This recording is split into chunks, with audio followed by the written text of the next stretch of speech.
So let's look from a purely worldly aspect.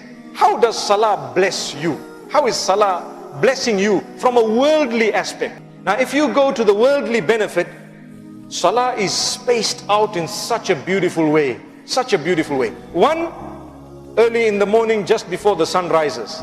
So you are up. As a Muslim, you are up. The non-Muslim doctors tell you early to bed, early to rise makes a man healthy, wealthy and wise. That's an English saying. So we are taught early to bed and early to rise is your duty as a Muslim. Allah automatically wants to make you healthy, wealthy and wise. Subhanallah. For free. If you are going to live Islam, what time will you get up? Can you be a person who's going to get up 11 in the morning when everyone's already at work?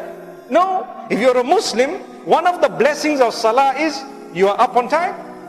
When you're up on time, you get your children up on time, mashallah, you read your Fajr Salah, you might sit for a while with your Quran, you might say a few good words to your family members, and then you probably will have breakfast together, something light, your tea, whatever you have together. Today the world is weeping and crying because families are disintegrating. Everyone is on his own computer, locked in his own room. No one talks to each other. Father goes to work early morning, mother's gone somewhere else, children gone to school, and you know the house is now split. You're a Muslim, you get up early, mashallah, you spend the beginning of the day with Allah and then with your family. You've had the cup of tea, even if it took you 5 minutes. The blessing of Salah is, you will see your children, how are you my darling? How are you doing my little boy, my little daughter? I really love you. Today you're going, make a dua for me. Let me make a dua for you. This is a beautiful environment in a Muslim home, which is lost in a lot of homes. It's lost. Our children are brought up by the television and the computer because we don't have time for them. One meal with your child is priceless. People really are suffering because they don't spend time with their children. So the children don't know what's happening in the world. But you get up in the morning, inshallah, one of the blessings of Salah, you will see your children off. Inshallah, whether they go to school and whatever happens. What time is Salat al-Dhuhr? Just after the zenith, you know? Just after the zenith, when the sun is right at the top, just after it tilts off is Salat al-Dhuhr. Amazing how the world has kept that time as lunch hour. Have you noticed that? Lunch hour. So people say, when is lunch hour? You say, similar to the time of Dhuhr. Amazing. Look at a Muslim. Allah did not inconvenience you. From the morning right up to that time, there are some voluntary prayers, but there are no compulsory prayers.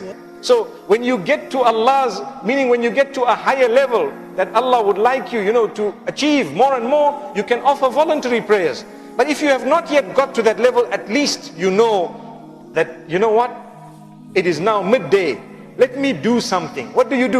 You make wudu. Wudu is ablution. This ablution with water, what does it do for you? Your face is washed. Your hands are washed. Your feet are washed. You are fresh. You have wiped your head and so on. You are feeling good.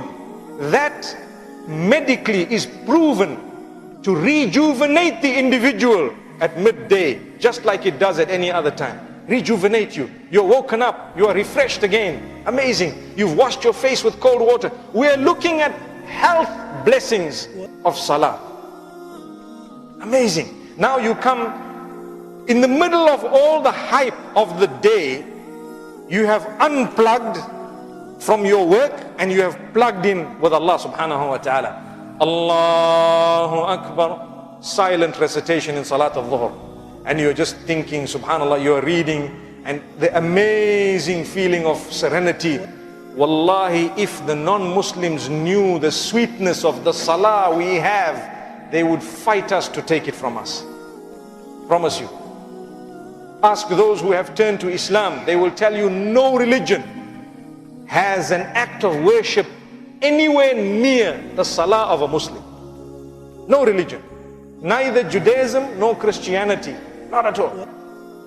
Salah is a gift. So consider it a gift. And then you have Salatul Asr, mashallah, the late afternoon prayer. And then you have Salatul Maghrib just after the sunset. And then before you go to bed, you have Salatul Isha. Wow. Look at one of the big blessings. Your day timetable. Excellent. You know the professionals of today, You go to work, what do? 8 o'clock they're there. 1 o'clock they knock off. 2 o'clock they're back. 5 o'clock they're back at home. Every day, like clockwork. Nobody needs to say anything, they're there. And come time, they're back. Like clockwork. Why? They need a salary, they need to live, they need to feed their families, they need something. You need to buy the Porsche Cayenne, mashallah. You need to do so much more. You know, we're living in Qatar, we cannot just drive a little Toyota Corolla. This is Qatar. You need a Lamborghini, mashallah. Allah protect us. So people want to afford everything. They go to work on time, they come back on time. And they say, no, I don't want to lose my job. If my boss tells me come overtime, I go. Listen very carefully. We have something more important than the dirham and the dinar. We have something more important than the car, the Cayenne and the Lamborghini. We have something more important than the villa and the qusur, the palaces. We have Jannah to prepare for. We have paradise to prepare for. One of the biggest blessings of Salah, it does not only help you through your world, but it helps you through into the eternal life of paradise. So many people have passed away in front of us. They used to go to work. They used to work for a living. They used to try their best to feed their families and so on. But what happened? They passed away. They did not wait to see the benefit of that money. If they were fulfilling their salah, good luck to them. If they were fulfilling their duty to Allah, good news to them. So many have died in salah. So many have died coming to salah. So many have died just having left from salah. What about us? May Allah subhanahu wa ta'ala open our doors.